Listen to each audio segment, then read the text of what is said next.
اللہ ممیت بھی ہے، اللہ حی بھی ہے، قیوم بھی ہے، مالک الملک ذو الجلال والاکرام بھی ہے، لیکن وہ کہے میں توحید نہیں مانتا، اللہ کو اکیلا نہیں مانتا، اللہ کو وحدہ لا شریک نہیں مانتا، اللہ کے ساتھ شرک کرے لیکن اللہ مانے، شرک کی تسلیم کرے، ہم کہیں گے تو نے اللہ کو اللہ مانا ہی نہیں ہے، تو نے کہہ دیا اللہ ہے لیکن ساتھ خالق بھی مانا، مالک بھی مانا، رازق بھی مانا، محیی ممیت بھی مانا، لیکن بنیاد توحید تھی، تو نے توحید نہیں مانی تو کچھ نہیں مانا، کیونکہ توحید ہے تو سب کچھ ہے، توحید نہیں تو کچھ بھی نہیں۔ میں نے کہا اسی طرح جیسے اللہ کی ذات میں بنیاد عقیدہ توحید ہے، حضور پاک کی ذات کے صفات کے عقائد میں بنیاد عقیدہ ختم نبوت ہے، جو حضور کی عزت کرے،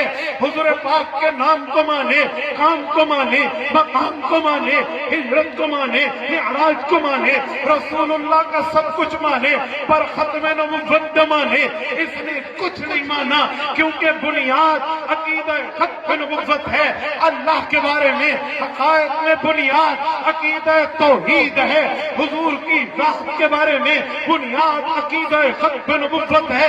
وہاں لوگ سب کچھ مانے، توحید نہ مانے، کچھ نہیں مانا، یہاں سب کچھ مانے، ختم نبوت نہ مانے تو کچھ نہیں۔ یہ بنیاد ہے میرے دوستو۔ آج اللہ کی ذات کے بارے میں اگر ہم سب کچھ مانے، توحید کا انکار کریں تو پھر ابو جہل کو یاد رکھنا۔ ابو جہل کے لیے حدیث پاک ہے بخاری شریف میں کہ ابو جہل جب خانہ کعبہ کا طواف کرتا تھا، سنو، وہ طواف بھی کرتا تھا، کعبہ کا طواف کرتا تھا تو تلبیہ کہتا تھا، لبیک اللہم لبیک لبیک لا شریک لک لبیک۔ جب یہ جملہ کہتا آگے ایک لفظ کہتا الا تملکہ، کہتا جو اللہ میں تیرے دربار میں حاضر، میں تیرے دربار میں حاضر، تیرا کوئی شریک نہیں ہے، لیکن جسے تو اختیار دے دے وہ تیرا شریک ہے۔ یہ ایک جملہ کہہ کے ابو جہل کی توحید زیرو۔ جب اس نے رب کی توحید نہیں مانی تو طواف کس کام کا، تلبیہ کس کام کا، اور کعبہ کے گرد پھرنا کس کام کا، کیونکہ اس نے وہاں ڈنڈی ماری تو کچھ نہیں مانا۔ اسی طرح مرزائیوں کا حال ہے، حضور کے بارے میں بڑے جملے کہیں گے، انٹرنیٹ پہ آپ دیکھیں، مرزائی ہمارے نوجوانوں کو برگلانے کے لیے کہتے ہیں ہم تو حضور کی عزت کرتے ہیں، حضور کو ساقی کوثر مانتے ہیں، شافی محشر مانتے ہیں، پاک پیغمبر کو صاحب الہجرت والمعراج مانتے ہیں، پاک پیغمبر کو صاحب القرآن مانتے ہیں، لیکن ختم نبوت کا نام آئے گا ان کے چہرے پہ بھی ابو جہل کی طرح گھڑی کے 12 بج جاتے ہیں، کیونکہ اس کا معاملہ بھی وہی تھا۔ تبھی میں نے کہا اللہ کی ذات میں بنیاد توحید، حضور کے معاملے میں بنیاد ختم نبوت ہے۔ میرے ساتھیوں، میں یہاں پر ایک جملہ مزید کہتا ہوں، جو ختم نبوت کا منکر ہے یہ آٹومیٹیکلی توحید کا منکر ہے، کیونکہ توحید ہی والے رب نے ہمیں یہ بات بتائی ہے کہ رسول اللہ کے بعد نیا نبی نہیں ہے۔ قرآن پاک میں دلائل کھولیے، آپ قرآن پاک میں ایویڈنس دیکھیے، ثبوت دیکھیے، قرآن کریم کو کھولے تو آپ کو نظر آئے گا جا بجا اللہ نے ختم نبوت کی بات کی ہے۔ آپ کو قرآنی دلائل چاہیے ہو، مفتی محمد شفیع رحمت اللہ علیہ کی کتاب خاتم النبیین کامل کھولیے، انہوں نے قرآن کریم کی 100 آیات سے عقیدہ ختم نبوت کو ثابت کیا ہے، رسالت امام علیہ السلام کے عقیدے کو، ختم نبوت کو قرآن کی آیات سے ثابت بتایا ہے۔ آج پیغمبر کی احادیث میں اللہ تعالیٰ کے نبی کی زبان سے 210 احادیث میں ختم نبوت کا اثبات کیا ہے، ختم نبوت کا ثبوت دیا ہے، ختم نبوت کے دلائل دیے ہیں، تو پتہ چلا عقیدہ ختم نبوت 100 جگہ اللہ کے قرآن سے ثابت، 210 جگہ حضور کے فرمان۔ میرے دوستو، مجھے پرچیاں آتی ہیں تو میں عنوان کا خیال رکھ رہا ہوں، جو میرے جلسے کا عنوان ہے اسی پر سوال کرو، میں آپ کو جواب دوں گا۔ آپ نے کسی اور عنوان پہ گفتگو سننی تھی، عنوان بدل لیتے۔ آپ نے عنوان عقیدہ خلق نبوت رکھا ہے، میں اسی پر دلائل پیش کر رہا ہوں۔ میرے دوستو، جب 100 جگہ اللہ کے قرآن سے، 210 جگہ حضور کے فرمان سے عقیدہ خلق نبوت کو ثبوت ہے، اب جو بندہ خلق نبوت نہیں مانتا وہ صرف خلق نبوت کا منکر نہیں ہے، 100 جگہ اللہ کو غلط کہہ رہا ہے، 210 جگہ رسول اللہ کو غلط کہہ رہا ہے۔ اللہ محفوظ فرمائے۔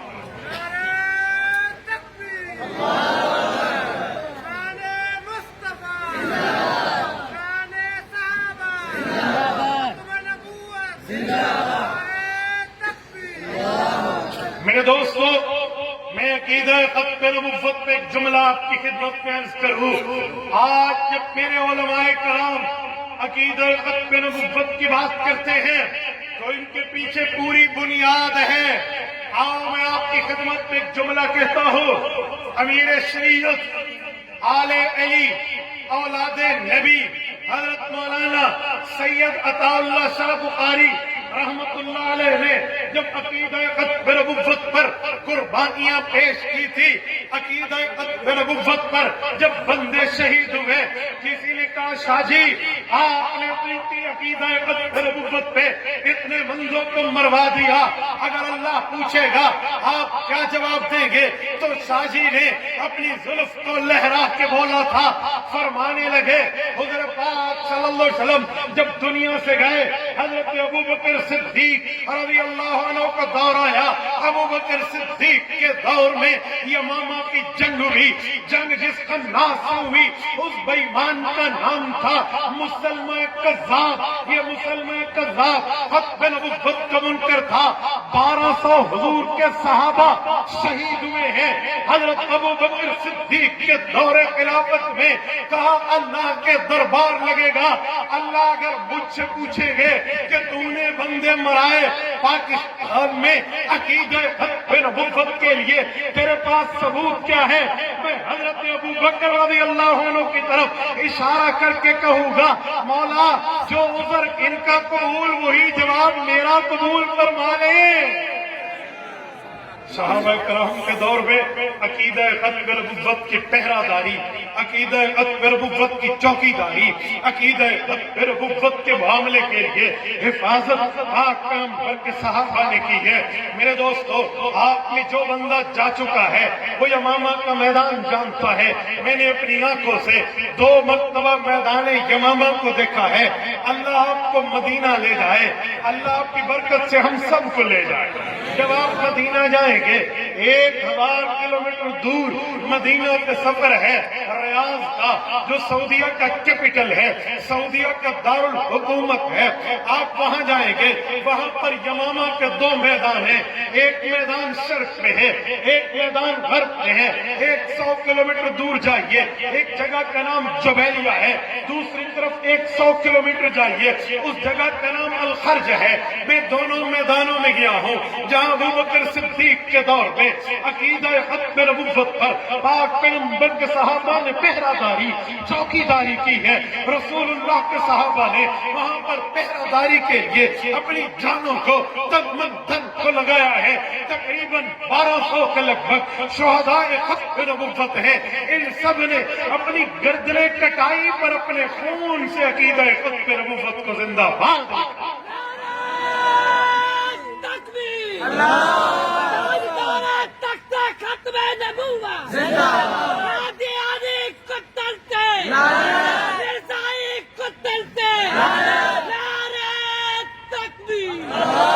حضرت ابوبکر صدیق کون ہے جن کے بارے میں کہا جاتا ہے جمعہ کے خطبے میں جب حدیث پڑھی جاتی ہے ہاتھ میں عصا لے کر حدیث پڑھتے ہیں ارحم امتی بی امتی ابو بکر، کیا ترجمہ؟ پوری امت کی نرمیاں، شفقتیں، اسپیس، رحمتیں، برکتیں، گنجائش ایک ترازو کے پلڑے میں رکھ دو۔ پوری امت اتنی نرم نہیں ہے جتنی ابو بکر صدیق کو اللہ نے نرمی عطا فرمائی۔ اتنا نرم خلیفہ ہے، اتنا نرم بندہ ہے لیکن ختم نبوت پہ اتنا گرم ہے کہ 1200 صحابہ کی قربانی دے دی، لیکن عقیدہ ختم نبوت سے پیچھے نہیں ہٹے۔ اس سے پتہ چلا جب صحابہ میں نرم مدہ اتنا عقیدہ ختم نبوت پہ مضبوط ہے تو ہمیں بھی اس سے سبق لے کر مضبوطی اختیار کرنی ہے۔ اور پھر میرے اکابر نے اس پر محنت کی ہے، کئی محنتیں ہمارے اکابر نے ملک پاکستان بننے سے پہلے بھی عقیدہ ختم نبوت کی چوکیداری کی ہے کہ ملک پاکستان نہیں بنا تھا 1935 کے اندر، اس وقت حضرت علامہ انور شاہ کشمیری کی درخواست پر جج محمد اکبر نے بہاولپور کی عدالت میں جو فیصلہ دیا تھا، اگرچہ 1934 میں حضرت علامہ انور شاہ دنیا سے رخصت ہو گئے تھے، تو حضرت علامہ انور شاہ کی اس فیصلے کی جیت ہوئی اور ختم نبوت زندہ باد۔ میرے دوستو، عقیدہ ختم نبوت کے معاملے پہ اس وقت بھی کام ہوا۔ پھر جب ملک پاکستان بنا 1974 میں بھی تحریک چلی، 1953 میں بھی تحریک چلی، 1984 میں بھی تحریک چلی، اور 2024 میں بھی ختم نبوت کی تحریک چلی ہے۔ میں ان 6 تحریکوں کو اگر آپ کے سامنے دہرانا شروع کروں، شاید وقت مجھے اجازت دے، لیکن میں 2 تحریکیں آپ کی خدمت میں رکھتا ہوں، ایک ابا کی، ایک اس کے بیٹے کی۔ 1973 کی تحریک ہے، مولانا مفتی محمود رحمت اللہ علیہ قیادت کر رہے ہیں۔ ملک پاکستان میں جتنے مسالک رہتے ہیں یہ سارے ان کی چھتری کے تلے اکٹھے ہیں، بریلوی بھی ہیں، دیوبندی بھی ہیں، اہل حدیث بھی ہیں، اہل تشیع بھی ہیں، ان سب نے اکٹھا ہو کر عقیدہ ختم نبوت کے لیے مفتی محمود کی اقتدا میں قومی اسمبلی میں جنگ لڑی ہے۔ قومی اسمبلی کے اندر جناب ذوالفقار علی بھٹو وزیر اعظم ہیں، ان کے سامنے قادیانیوں کا مسئلہ پیش ہوا ہے۔ 13 دن تک قادیانیوں کے مسئلے پر زیر بحث لایا گیا۔ وہاں پر ڈاکٹر عبدالکریم ایڈوکیٹ کو لاہوری مرزائیوں کا ریپرزینٹیٹر تسلیم کیا گیا۔ اسی طرح مرزا ناصر کو لاہوری مرزائیوں کا دوسرا فرقہ قادیانیوں کی طرف سے نمائندہ مانا گیا۔ ان کو وقت ملا، ٹائم ملا، اسپیس ملا، گفتگو کے لیے ڈائس ملا۔ 2 دن تک مرزا ناصر نے، 1 دن تک ڈاکٹر عبدالکریم نے اپنی مرزائیت کے کفر کو اسلام کے نام پر پیش کرنا چاہا، لیکن ہر کفر کی دلیل کو مسلمان توڑ دیتے، آیت کے ساتھ، حدیث کے ساتھ، قانون کے ساتھ، عقل کے ساتھ، کامن سینس کے ساتھ، دلیل کے ساتھ۔ جب دلیلیں ٹوٹی پھر قومی اسمبلی میں جو بندے موجود تھے انہوں نے ختم نبوت کے دلائل سنے، تو اس میں چاہے مسلم تھے چاہے غیر مسلم تھے جو آپ کے سندھ کی نمائندگی کر رہے تھے، ان سب نے وہاں اس قانون کو منوانے کے لیے اپنی تقدو کی ہے۔ تو رب نے ان سیاسی علماء کرام سے وہ کام لیا ہے جو رہتی دنیا تک سنہری حروف سے لکھا جائے گا، اور 1974 میں 7 ستمبر بروز ہفتہ 1974 کا جب سورج طلوع ہوا تو قادیانی ہار چکے تھے، مسلمان جیت چکے۔ مفکر اسلام مفتی اعظم مفتی محمود۔ میرے دوستو، عقیدہ ختم نبوت پر ہمارے اکابر نے اس وقت قانون بنوایا، محنت کی، اور یہ قانون چلتا رہا چلتا رہا چلتا رہا۔ جس وقت ملک پاکستان میں الیکشن ہو رہے تھے 8 فروری 2024 بروز جمعرات، اس سے ٹھیک 2 دن پہلے 6 فروری، لے آپ مجھے اشارہ کر مجھے دیجیے، اللہ آپ کو سلامت باقرام جزاکم اللہ۔ جس وقت ملک پاکستان میں الیکشن ہو رہے تھے اس وقت 2 دن پہلے 6 فروری 2024 کو بروز منگل کو پاکستان کی سب سے بڑی عدالت کے سب سے بڑے جج جناب قاضی فائزی صاحب نے قادیانیوں کے حق میں ایک فیصلہ دیا ہے، اور اس فیصلے میں ملک پاکستان کے آئین کو وائلیٹ کیا گیا۔ اس میں قادیانیوں کو وہ حق دیا گیا جو قانون میں، جو آئین کی کتاب میں ان کا حق موجود نہیں ہے، اور اس میں قرآن و سنت کی مخالفت بھی تھی، اور اسی میں آئین کی مخالفت بھی تھی۔ اس وقت الیکشن کی گہما گہمی تھی، زندہ باد اور مرداباد میں لوگ اکٹھے تھے، اس وقت حال یہ تھا الیکشن کا رش تھا، اس چیف جسٹس نے سمجھا کہ رش کی ٹریفک میں میں اپنے لنگڑے ٹرک کو وہاں سے گزار لوں گا، اس لیے اس نے فیصلہ دیا، لیکن اسے نہیں پتا مسلمان جس سیاسی جماعت سے ہو، جس مذہبی جماعت سے ہو، جس علاقائی جماعت سے ہو، وہ جو زبان بولتا ہو، وہ جو قوم سے ہو، جس قبیلے سے ہو، جس صوبے سے ہو، جس ضلع سے ہو، جس علاقے سے ہو، محمد الرسول اللہ کی اکائی اسے جوڑی ہوئی ہے، اس پر یونٹی ہے، اس پر اتحاد ہے، اس پر اتفاق ہے، اس پر اجماع ہے کہ مسلمانوں کا نعرہ ہے رسول اللہ کی ختم نبوت ہمارے ایمان کا حصہ ہے۔ پھر قائد ملت اسلامیہ مولانا فضل الرحمان نے سب سے پہلے اس پہ آواز اٹھائی، پھر پورے ملک میں چترال کی چوٹیوں سے لے کر اس وقت یہاں کراچی کے ساحل تک یہاں تک چلا ہے، اور اس کے ساتھ ساتھ پسنی کے ساحل سے لے کر باول نگر کے منچنواز تک ملک پاکستان کے چاروں کونوں میں ختم نبوت کے عقیدے پہ مسلمان اکٹھے ہوئے، تحریکیں چلی، تحریکوں کی آوازیں آئی، اس نے 2 دفعہ نظر ثانی کے معاملات ڈالے، پھر تیسری دفعہ جا کے اپنی غلطی کو مانا، لیکن اس وقت جب ملک پاکستان میں سب سیاسی اور مذہبی جماعتوں کو بلایا، مذہبی جماعتوں میں تو تمام جماعتیں گئی، لیکن سیاسی جماعتوں میں قائد ملت اسلامیہ مولانا فضل الرحمان اکیلے تھے، ان کے ساتھ سیاسی جماعتوں میں دائیں بھی کوئی نہیں تھا، بائیں بھی کوئی نہیں تھا،